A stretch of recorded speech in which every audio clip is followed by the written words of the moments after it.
everybody. Welcome to another edition of Annex Cloud's Market Movers. Today we are talking to Mark Milone, Director of Data Strategy at Blueprint Technologies. I'm super excited about this session.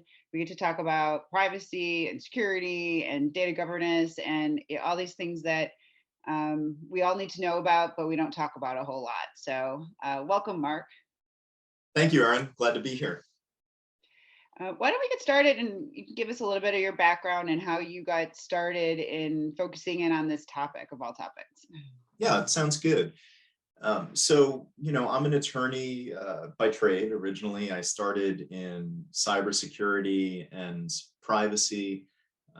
I worked originally in finance, doing transactional work, intellectual property, contracts, things of that nature, and then eventually started moving into cybersecurity.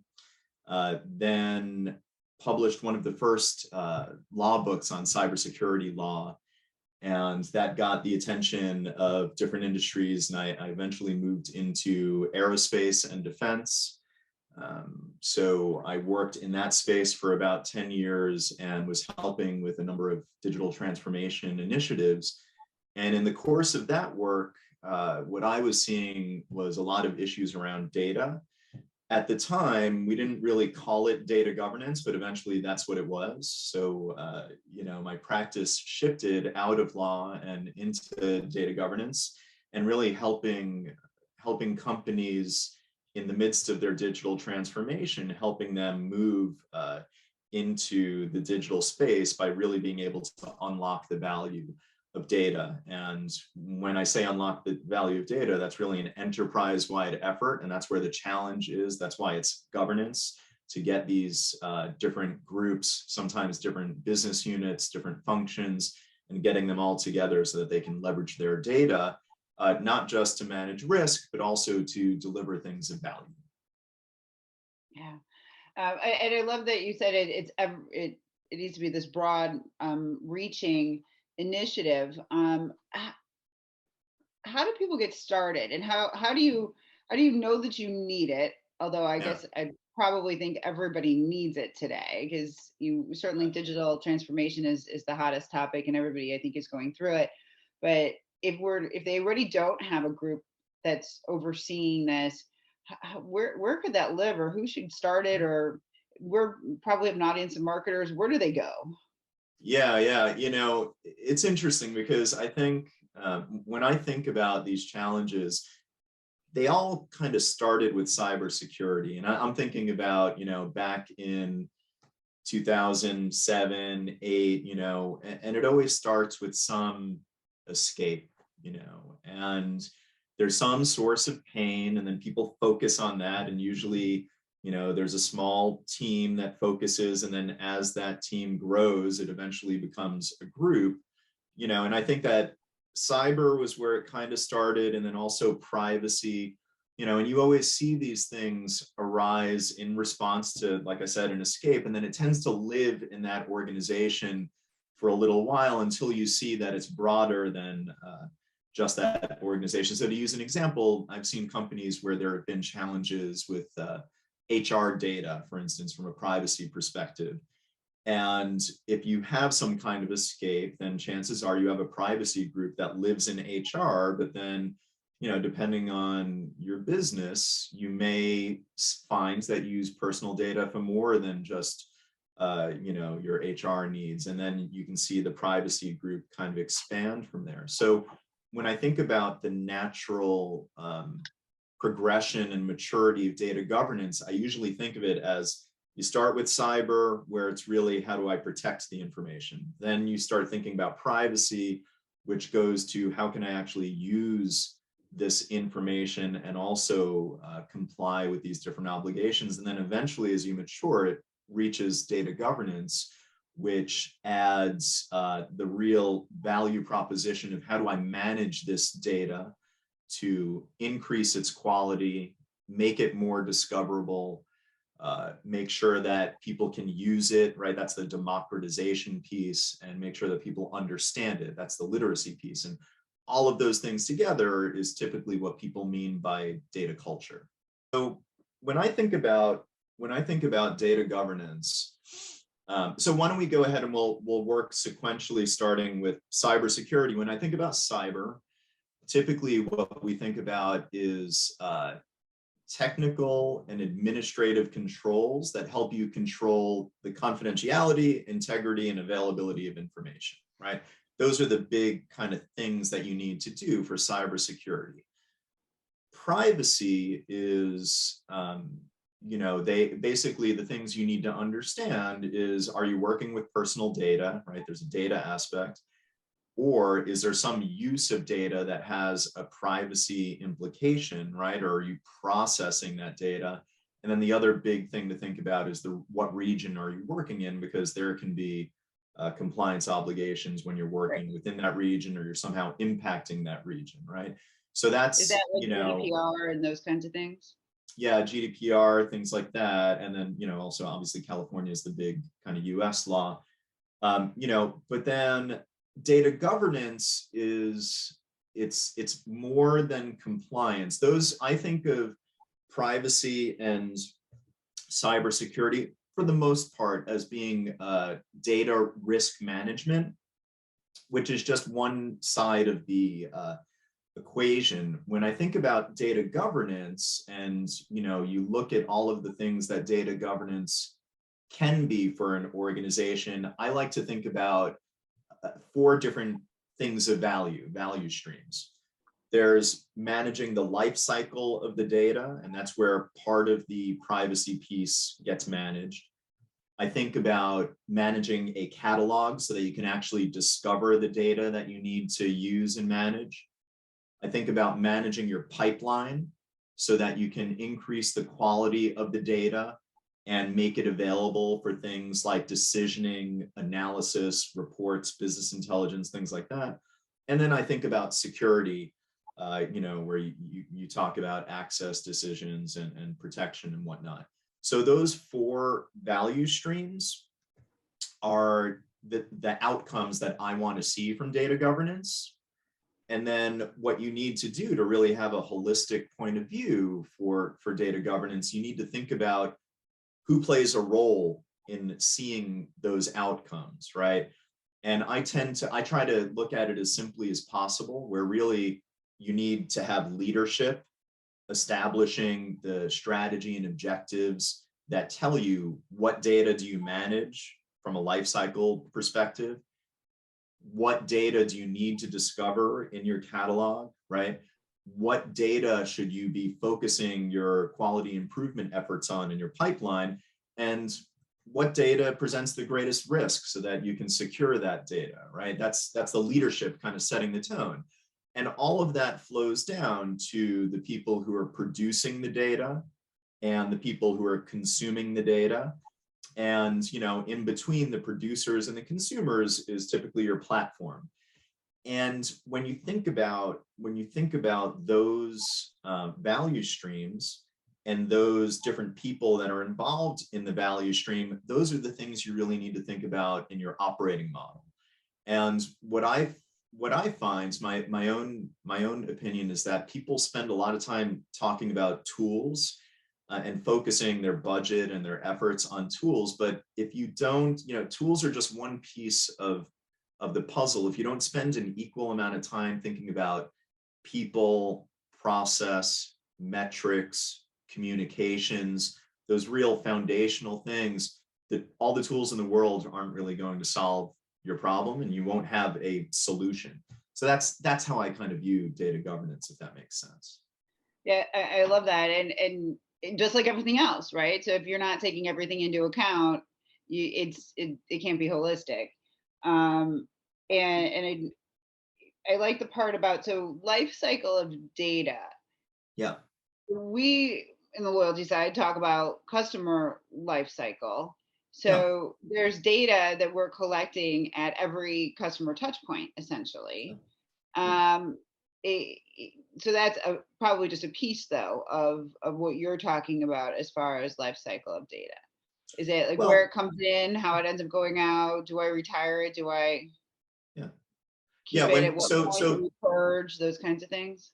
Yeah, that's right. I mean, when you think about the customer journey, right, there's certain discrete points where data is coming in, data is coming out, and wherever there's a disconnect, that's, you know, that you need to focus your efforts on fixing that piece of the customer journey. The same thing with data, right? So using my example of the life cycle value stream, the way that I think about it, once again, this is just me simplifying it so that you can talk to the broadest audience possible, right? Mhm. And have it apply in the most circumstances. The way that I think about it from a life cycle perspective is, at the top, you have the leaders. They're setting your strategy and objectives, right? Mhm. That strategy, the business goals and objectives will tell your data producers, what data do I need to collect and share, right? That's kind of the first step in your life cycle, is collecting and sharing the data. Then the platform has to focus its efforts on processing that data so that the consumer at the end of the value stream can actually use the data, and they need to understand what purpose they're using it for, and ideally document that purpose so that it aligns to the strategy and objectives, and then use the data. And that is kind of like, at a very simple level, that's the life cycle. At each one of those handoffs, and at each one of those components in the way you manage your life cycle, there's going to be people, process, and technology for each, for your leaders, right? Leaders need to, for instance, I would argue that when it comes to leadership, they just want metrics for the most part. They want to be able to show that things are happening and they're happening effectively. And at the end of the day, their reason for being is usually not data governance, right? They just want to make sure that it's working. The Right. data producers will need certain roles and responsibilities and metrics, around the data they produce. And then the platform will have, people, process, and technology working there. And same thing with consumers. So that's kind of how I would think about that operating model for the life cycle. Oh, that's really interesting. And then thinking about it, as you were saying, the data and the data collection comes from the top. From when I think about loyalty and the initiatives that that are happening, Yeah. I would venture a guess that when so what happens a lot of times is you'll sign up for a loyalty program, and you'll give your email address, and you'll then then there that, or there's a unique identifier associated with you, and there's very little, hopefully very little, personal identifiable information, right? But then you want to learn more about me, and so there might be questions, or that I can answer, or a profile I can fill out, like my birthday and some of those kinds of things. And I mean, it doesn't seem to me that that collection of that kind of data is always going all the way up to the top. And so Yeah. so essentially our audience here really should be concerned about making sure that the data they're collecting aligns with the corporate philosophy around this, or So do I they, think or do they that's, just kind of champion these are the things that we believe we need in order to drive revenue, and these are the things we need to be adding in. So it seems like this group, this data governance team or what have you, needs to be talking all on a fairly regular basis to be able to help and support each other. yeah, I mean, I think if we're going to now focus the lens on customer loyalty and what kind of metrics might be important for customer loyalty, I would think about it. I would narrow the scope of what I'm describing. And, Okay. what I would say is, I think that leadership will be interested more in the same way that you have key performance indicators. There may be some KPIs for loyalty, and there are, right? There's a whole bunch of Right. different Yeah. things you could use. But I would say from a data governance perspective, they're probably going to focus on key risk indicators to understand, specifically, as you know, that one of the goals of customer loyalty is to personalize the experience of the customer, which means you have to be collecting some kind of personal information to offer that personalized experience. And that the more personal you get, I would argue, the higher the risk, right? So how are you actually going to measure the risk, and who owns that metric, and what data is feeding that metric, and then how does that metric get communicated up the chain, and then, eventually to someone in a position of leadership, so that they know, are consents being managed, or when you have a data subject request come in, how long does it take before you respond to the request? How many mistaken responses have you, did you always validate that that is in fact the person, who's requesting the data? There are all these different ways of measuring the risk around that personal data and the personalized experience. And, not everything should be reported up to leadership. And, there should always be balancing with metrics so that you actually have some degree of confidence that you're actually getting an accurate view of the outcome that you're looking for, right? Because metrics in and of themselves don't really tell you if you're succeeding in what you're trying to do. You need to kind of look at it from a bunch of different directions. So let me just kind of pause there. Does that make sense? Am I answering your question? Yeah, Is no, it? I think again, I think this is fascinating. There's a bazillion questions going in my mind of like, okay, well, how do we do this? What do we need to know? How do we implement all those kinds of things? But that's probably a discussion for another time. But yeah, it is, and I guess one of the things you said early in that part, that answer, was around how are you utilizing it the right way. And so we Yeah. think of we talk about personalization a lot, and so Yeah. I collect a certain amount of data from you, um you around your purchase behavior, around some additional information you might tell me about what you like to do. Like maybe I'm an outdoor um a retailer, and so I know what you're buying, but then I also say, well, do you like to cycle? Do you like to hike? Do you like to ski? And then I get to know these kinds of things about you. So then I'm serving up messages that talk to um, items that you're going to need on your next ski vacation or something. And we're if they've given me their consent, that's okay, right? Or are there other things I need to be concerned about? Yeah, I mean, so I think one of the challenges with consent is, what are they consenting to, right? So it depends on the notice that you're providing them, because at the end of the day, the consent needs to be informed. And I think what you're touching on is what I think of as data ops, which is data operations. It's basically, in the same way they have something called dev ops, which is a software development type concept. You apply that to data so that, and what I would say is one of the real pieces of value of data governance is data ops, where you understand how to put teams together to solve problems. And what I would say is when you're gathering consent, the challenge is that consent in alignment with the stated purpose of the data consumer, right? The person using that data.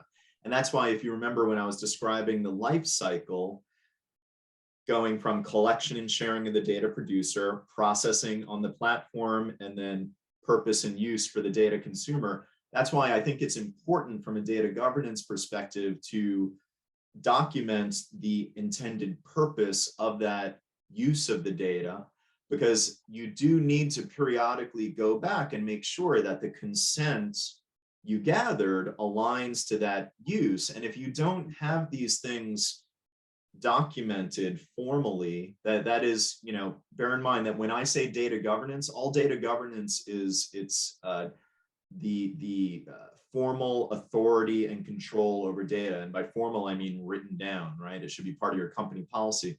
Because if and when a regulator comes knocking, they're going to want to see, what policies are you using to manage that data. So what I would say is, getting back to your original question about consent, is, you need to be able to understand who is the person that was responsible for gathering that consent and managing that consent. And that's why I argue that it's the producer of the data who's in the best position to manage the consent, to make sure the data is of a sufficient quality, all those things. You try to get that as far back as you can at the source of truth. And, what I would say is anytime that the consent or the quality of that data is not sufficient, data ops is there to make sure you put the producer and the consumer together to fix whatever that challenge is, if it's a consent issue or a data quality issue. So what I would say is this is where customer loyalty comes in my mind, because if you have that actual relationship with the customer, it becomes much easier to reach back out and say, look, we have a new use that we would like to make of your data, and this is what it is, right? You're giving them transparency, because I think that the trouble or the problems that companies get into is a lack of when you lose trust, right? You lose your customers' trust. Once you lose that trust, it's gone.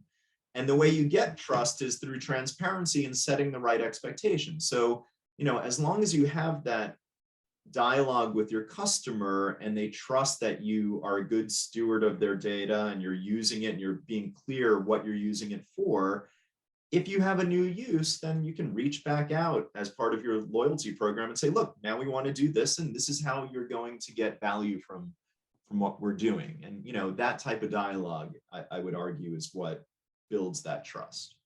Wow, that really takes that relationship to a whole nother level. I can't say that I've ever seen an outreach like that, as a consumer, that's telling me this is how you're going to use your data.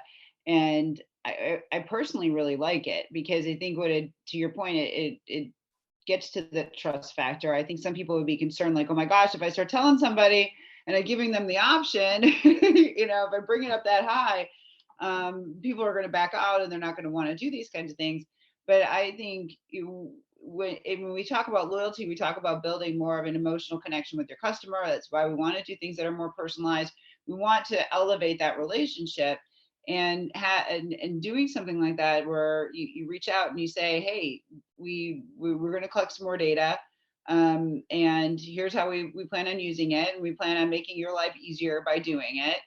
I mean, I think that that's terrific. So I'm gonna start preaching that as we start talking to people some more, because I think it really makes good sense. Yeah.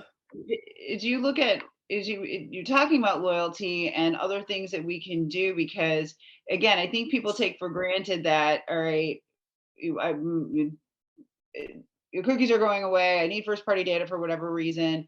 I want to know who this customer is. So again, loyalty program means there's a box I'm checking that gives consent. And I think they're kind of like, okay, I'm covered. Are there other things that we should, as loyalty marketers, be concerned about, or other, I guess, tips for us of how we go about managing this and making sure that we're doing things the right way? Yeah, I would say it could be worth your time to do an assessment, a self-assessment, or bring someone in to help you assess what your current maturity is from a data governance perspective.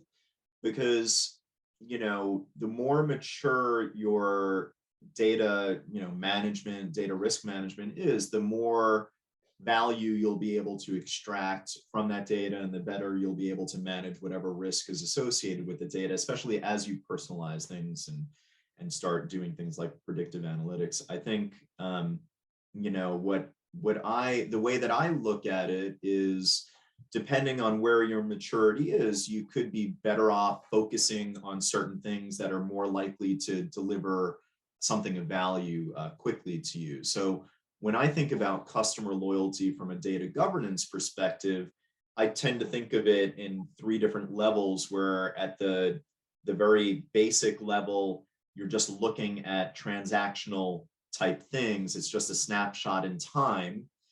and you're going to want to focus on certain things there. And then, the next level, I think of it at that intermediate level, is more you're starting to learn more about your customer and personalize things, and adding more dimensions to the data. And then at the top, we would have a predictive type situation where you're actually trying to predict what will evoke that emotional connection with your customer, and giving Yeah. them an experience that's really meaningful to them. And each of those things, you're going to want to focus on what are those components and controls that are actually going to give you the most return on investment. No, that's great. And a couple of things that we always coach our clients on, two things. One is, as a loyalty provider, we don't want to take any data that we don't need to take. So again, we don't have to take personally identifiable information. We're not going to do that. And there's plenty of technology and ways that we can get around that in structure of the program. And then we always also recommend that you don't collect any data you're not going to use. Yeah. Right. Yeah. One, because you need to manage it, right? But then also the customer then begins to think that, hey, if they've collected this, what are they going to do with it? And if they don't see you actually utilizing it, then that takes down that trust factor too, I think.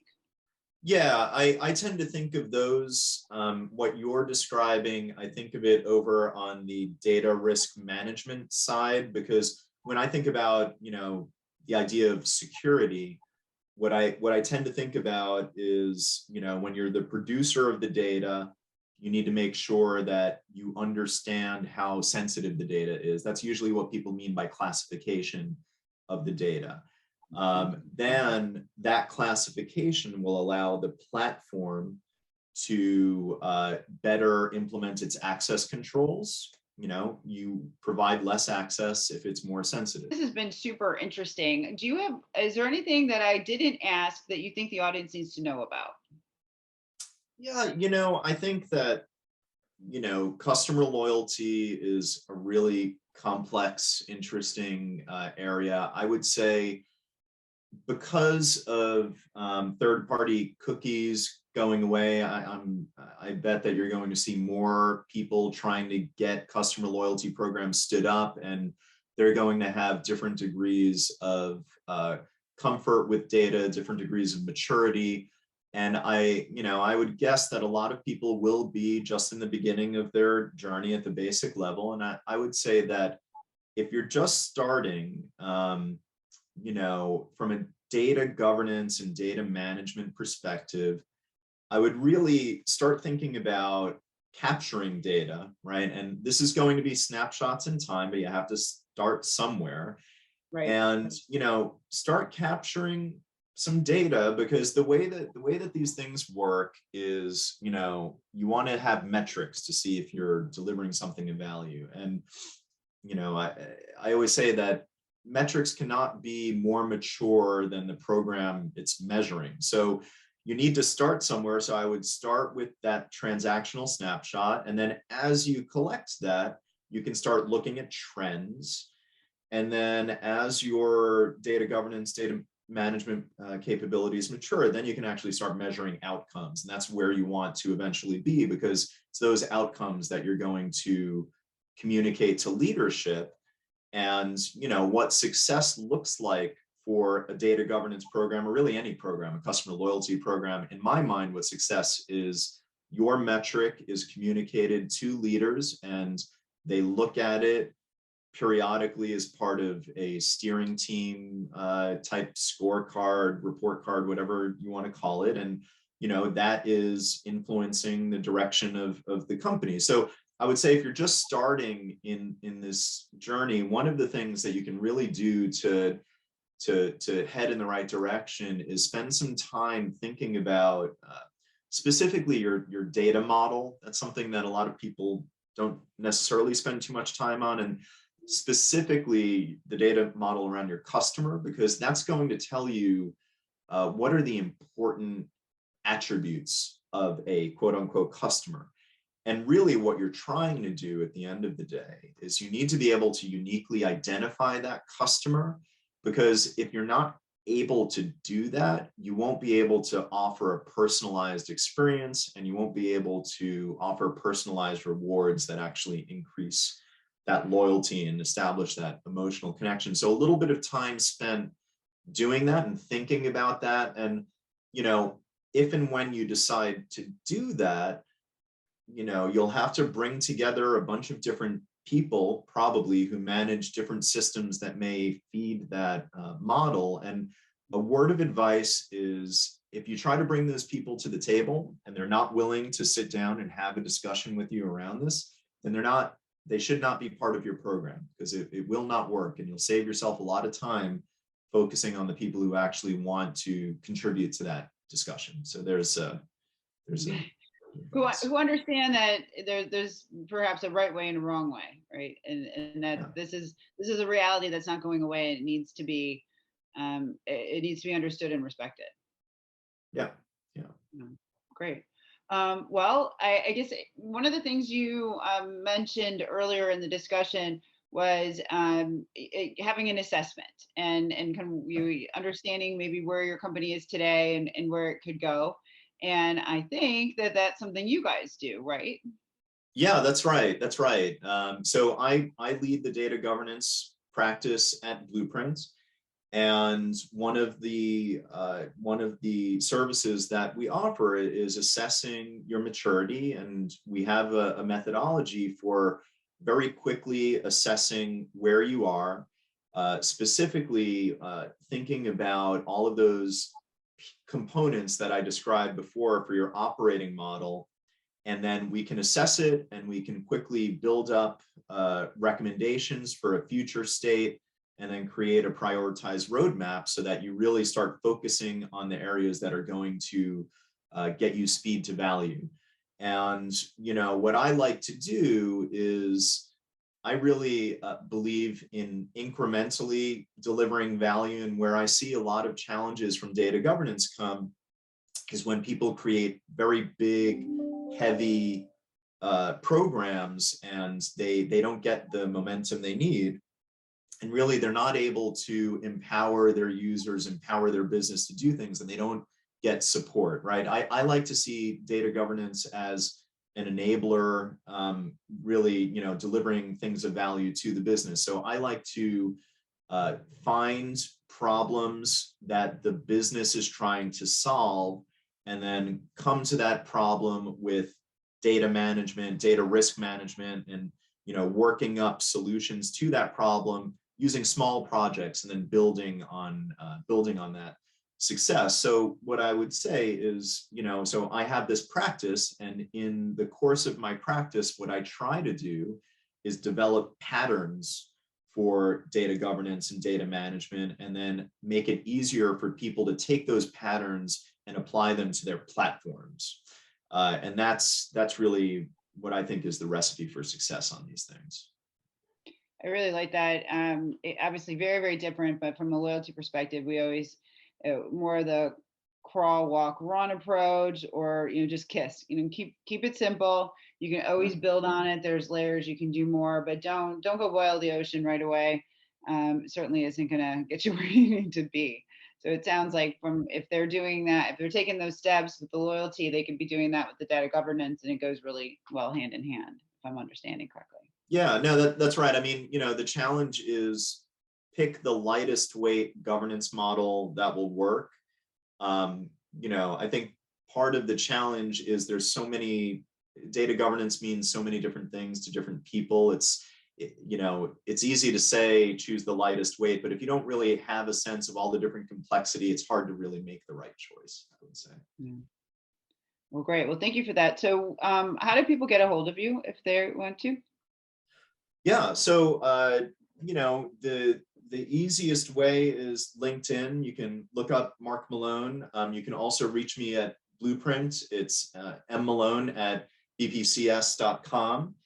And yeah, feel free to reach out. And I don't know, maybe we could provide my contact info We as will. part of the material. Yeah, definitely. We'll make sure people know how to get a hold of you. Because I think, like I said, when we started, this is a really, really important topic, and I don't think we dig deep enough into it. And so I think this is going to be helpful for lots and lots of people. So thank you so much for your time. I enjoyed this very, very much. Great. Thank you very much for the opportunity, Aaron and Tracy. I really appreciate it, and definitely look forward to talking with you again sometime. Terrific. Thank you so much.